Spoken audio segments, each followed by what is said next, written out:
আত্মাকে মুক্ত করতে এক মনোমুগ্ধকর যাত্রায় নিয়ে কথাবার্তা। ফিজা প্রদীপ, একটি ভূতের গল্প। চরিত্রের বর্ণনা। রুমি সাহসী কিন্তু কৌতূহলী কিশোরী, যার মন সবসময় রহস্যের দিকে টানে। রুমির বড় ভাই, সন্দেহপ্রবণ এবং রক্ষণশীল। 3 গ্রামের বুড়ো, গম্ভীর ও রহস্যময় বৃদ্ধ, যিনি গ্রামের পুরনো অন্ধকার ইতিহাস জানেন। পরিবেশ, বাংলাদেশের একটি প্রত্যন্ত গ্রাম।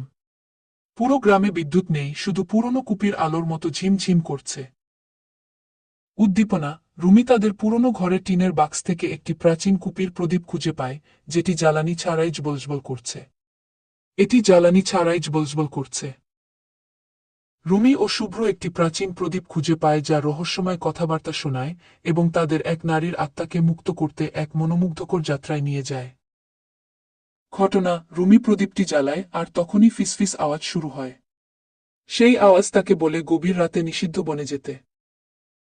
রুমি ও শুভ্র একটি প্রাচীন প্রদীপ খুঁজে পায় যা রহস্যময় কথাবার্তা শোনায় এবং তাদের এক নারীর আত্মাকে মুক্ত করতে এক মনোমুগ্ধকর যাত্রায় নিয়ে যায়। রুমি ভীত, এটা কি শুধু বাতাস নাকি কিছু বলছে? শুভ্র রেগে, এই জিনিসটা ফেলে দাও, এটাও অভিশপ্ত। উদ্দীপনা। প্রদীপের আলোয় হঠাৎই সাদা শাড়ি পরা এক নারীর ঝলক দেখা যায়, যিনি বনের দিকে ইশারা করছেন।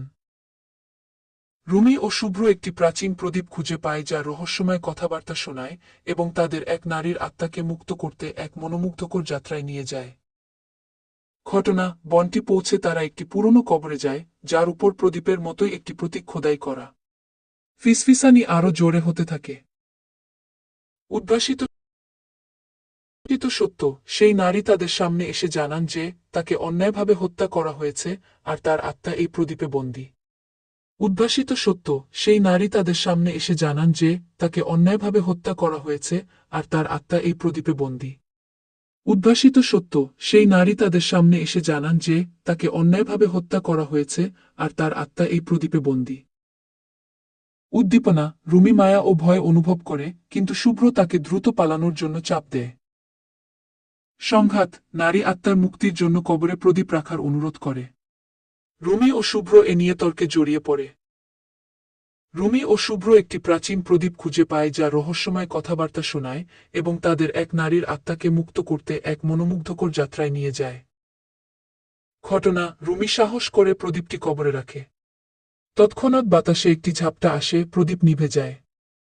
সেই নারী শান্তির হাসি দিয়ে মিলিয়ে যায়। শেষ দৃশ্য। রুমি ও শুভ্র বাড়ি ফেরার পথে চাঁদের আলোয় গ্রামটিকে আগের চেয়ে বেশি প্রাণবন্ত মনে হয়। শেষ কথন। কিছু সত্য শুধু সাহসের সাথেই দেখা দেয়।